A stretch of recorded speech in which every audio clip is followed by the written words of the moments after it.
nesse dia de hoje uma linda história, talvez seja uma das mais belas histórias de amor que existe nas Escrituras.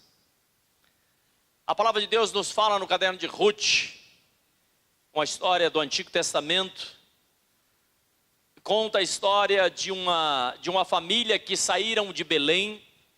Belém significa terra do pão, terra do alimento, terra onde se recebe o alimento necessário. E uma família saiu de Belém, porque em Belém estava passando por algumas dificuldades, era um período difícil em Belém, e uma família saiu, eram os pais, marido, mulher, mais 2 filhos, e foram para uma terra distante chamada Moabe. Na verdade, em Moabe se servia a outros deuses estranhos, e Moabe biblicamente significa também terra do pecado, porque Moabe era o filho de Ló.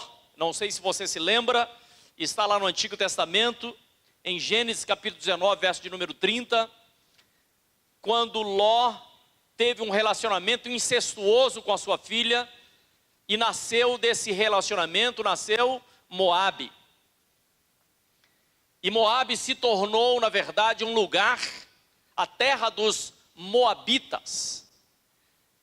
E quando essa família chega em Moabe, pouco tempo depois, o pai morre e os 2 filhos se casam com 2 moabitas. Isso era inadmissível entre os judeus. Um judeu casar com um não judeu. Então aqueles 2 rapazes casam com 2 moabitas, uma se chamava Ruth e a outra se chamava Orfa. Mas depois de algum tempo, aqueles 2 homens que pertenciam àquela família também morreram. E aí ficaram 3 mulheres. Noemi, que era sogra, e as 2 moabitas. E o sofrimento, a vida, as dificuldades foram chegando sobre a vida de Noemi, até que Noemi resolve voltar para sua terra de origem, voltar para Belém, porque ela ouviu dizer que lá em Belém, Deus havia visitado o seu povo. Eu quero que você entenda isso, porque Deus visita o seu povo. Como é que Deus visita o seu povo? Deus visita o seu povo com prosperidade, Deus visita o seu povo com saúde, Deus visita o seu povo trazendo paz, Deus visita o seu povo trazendo alegria, e Deus sempre visita o seu povo. Noemi fala para as 2 noras: olha, vocês estão viúvas agora também, vocês podem voltar para a casa dos seus pais. Vão para a casa dos seus pais. Dentro de algum tempo vocês arranjarão outros esposos. E imediatamente uma daquelas mulheres, chamada Orfa, beijou a sua sogra Noemi e voltou para a casa do seu pai. Mas a palavra de Deus nos fala que Ruth, ela estava muito ligada a Noemi. Ela disse assim: não, eu não vou voltar para Moabe, eu quero ir para Belém juntamente com você. E ela disse uma coisa fantástica, ela disse assim: e o seu povo será o meu povo, e o seu Deus será o meu Deus. Ruth sabia que Noemi servia a um Deus verdadeiro, a um Deus poderoso, ao Deus de Abraão, de Isaac e Jacó, ao Deus que nós servimos, ao Deus de Jesus Cristo. E Ruth vai juntamente com a sua sogra, vai até Belém, e chegando em Belém, Deus já havia em seus projetos, em seus planos, preparado um marido abençoadíssimo chamado Boaz, rico, bonito, aquilo que ela mais precisava, porque ela havia ido com a sua ex-sogra para Belém. Eu quero que você entenda, querido, que existe uma diferença muito grande entre a terra da bênção, entre Belém e Moabe. Algumas pessoas preferem ficar em Moabe, continuar em Moabe, lugar de pensamentos pequenos, lugar onde não se conhece a Deus, lugar de tristeza, lugar de morte, lugar de decepções. Mas existem aqueles que decidem ir para as coisas do Senhor. Foi exatamente o que aconteceu com Ruth. Algumas pessoas preferem continuar com a vida pequena, medíocre, que não vai a lugar nenhum. Existem aqueles outros que se apegam aos princípios da palavra de Deus e começam a ser abençoados, e abençoados de forma efetiva. E quando Ruth chega em Belém, era tempo de colheita, ela começa a colher as espigas que ficavam nas eiras, que eram deixadas e que os estrangeiros podiam apanhar. Moabe se apaixona por Ruth, e Ruth tem a sua vida completamente transformada. Eu quero que você entenda uma coisa. Muitas pessoas até querem sair de Moabe e irem para Belém. O grande problema é quando alguém sai de Moabe e vai para Belém, mas Moabe ainda continua no seu coração. Ou seja, sai de um lugar e vai para outro lugar, começa a servir ao Senhor, começa a servir a Deus, mas o coração ainda está cheio de coisas do passado. Existem aqueles que mudam de cidade e quando já estão em outra cidade, continua pensando naquela cidade onde morava antigamente. Existem aqueles que tinham uma namorada, terminou com aquela namorada, já tem uma nova namorada, mas a antiga namorada é que ainda continua no seu coração. Existem aqueles que viviam uma situação lá atrás, tem a vida mudada, tem a vida transformada, poderia viver uma bênção, já está vivendo num palácio, mas a mentalidade ainda não se tornou a mentalidade palaciana. Poderia tomar o seu suco em uma taça de cristal, mas continua preferindo tomar numa latinha de massa de tomate. Eu quero que você entenda, querido, que quando Deus começa a operar na nossa vida, Deus começa a mudar a nossa forma de pensar, Deus começa a mudar a nossa forma de agir, e uma das coisas que você precisa entender, que Deus é um Deus que tem favores especiais para a sua vida. Eu não sei se fui claro no que eu disse. Nós servimos a um Deus que tem favores especiais para os seus filhos. O problema é quando você se desqualifica. Quando você diz assim, eu acho que eu não posso receber algumas coisas da parte de Deus, eu acho que eu não sou digno, eu acho que eu não mereço, eu acho que eu não sou santo o suficiente para receber isso da parte de Deus. Mas não é assim que Deus te vê. Eu gostaria que você estivesse com os ouvidos bastante abertos, porque o desejo do coração de Deus é mudar a sua vida, o desejo do coração de Deus é te abençoar. Então Jesus é o nosso Salvador, mas Jesus é aquele também que nos traz sabedoria, que nos traz entendimento, que completa as lacunas, ou que preenche as lacunas do nosso coração, e você pode receber aquilo que Deus tem de melhor para a sua vida. Eu gostaria de ouvir um amém bem gostoso. Deus quer o melhor para a sua vida. Eu não sei se você poderia avisar a quem está do seu lado, Deus quer o melhor para a sua vida. Já encontrei algumas pessoas que disseram assim: eu não sei se Deus faria isso por mim. Eu não sei se Deus gostaria realmente de me abençoar. Se nós olharmos para as Escrituras com um olhar mais atento, a gente vai perceber algumas coisas interessantes. Uma certa feita, Jesus foi a um casamento. Nós conhecemos como as bodas de Caná. E naquele casamento, acabou-se o vinho. O que é que Jesus tinha a ver com isso? Ele próprio disse à sua mãe: o que é que eu tenho a ver com isso? Mas Jesus, na sua imensa bondade, na sua imensa misericórdia, no seu imenso amor, fez com que a água se transformasse em vinho.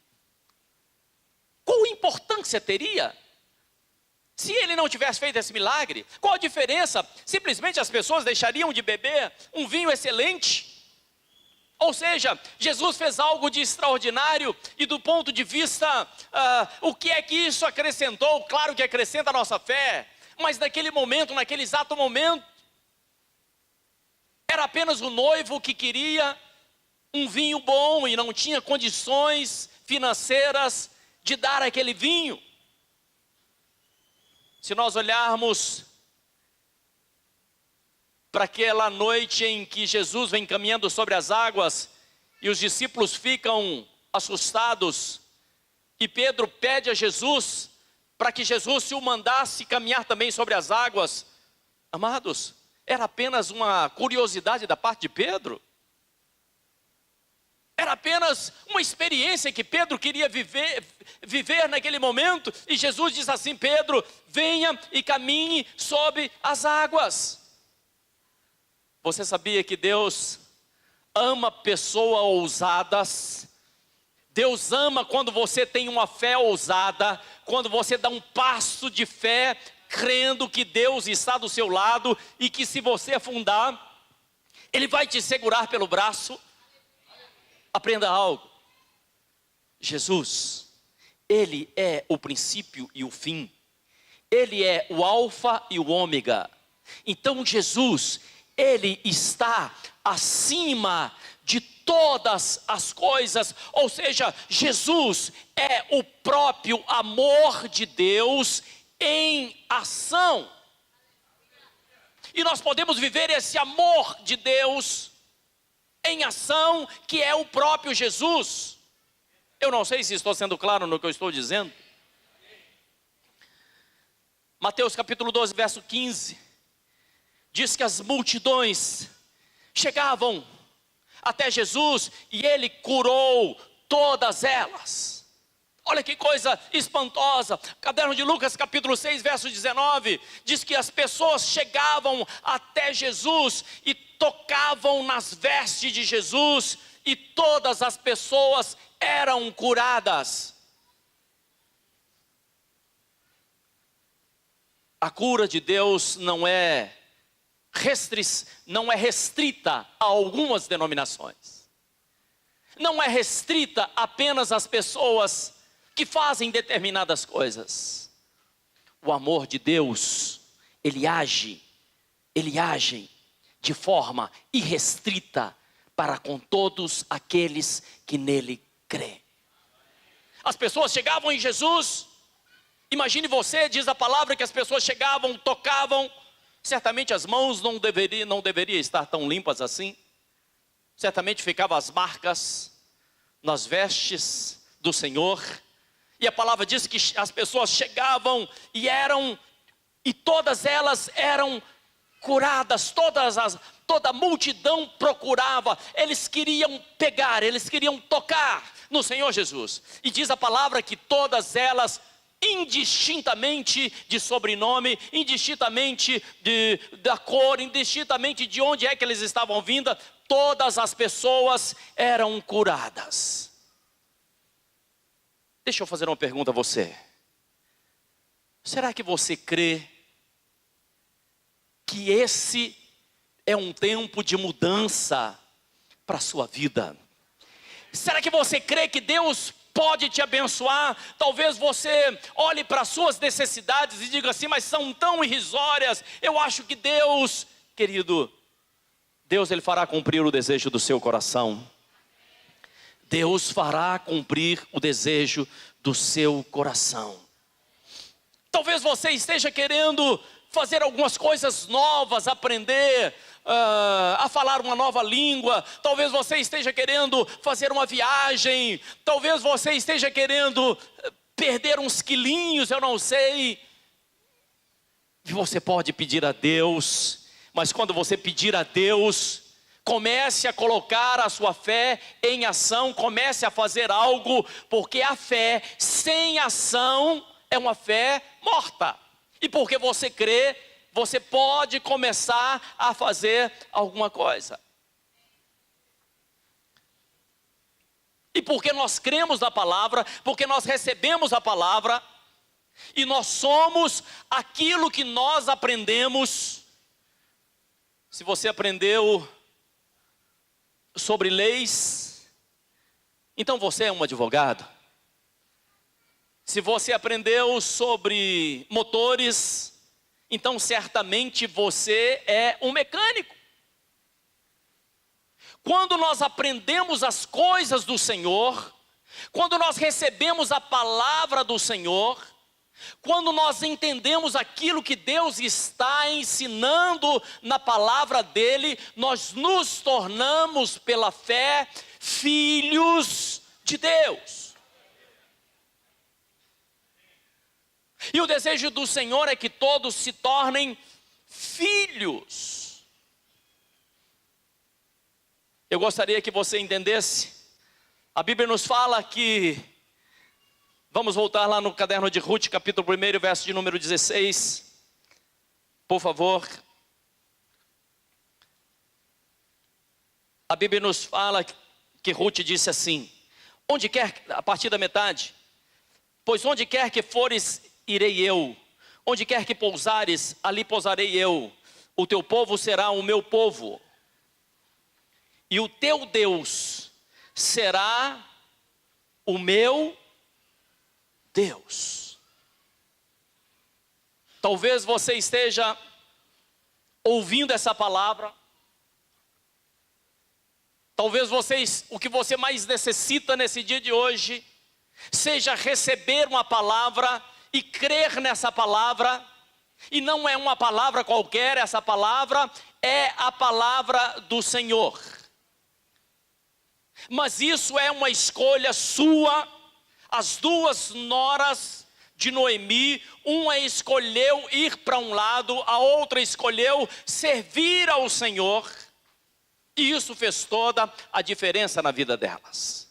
Uma certamente caiu no esquecimento, a Bíblia nunca mais falou sobre ela. A outra se tornou ou teve na sua descendência o próprio Senhor Jesus Cristo. E ela era moabita.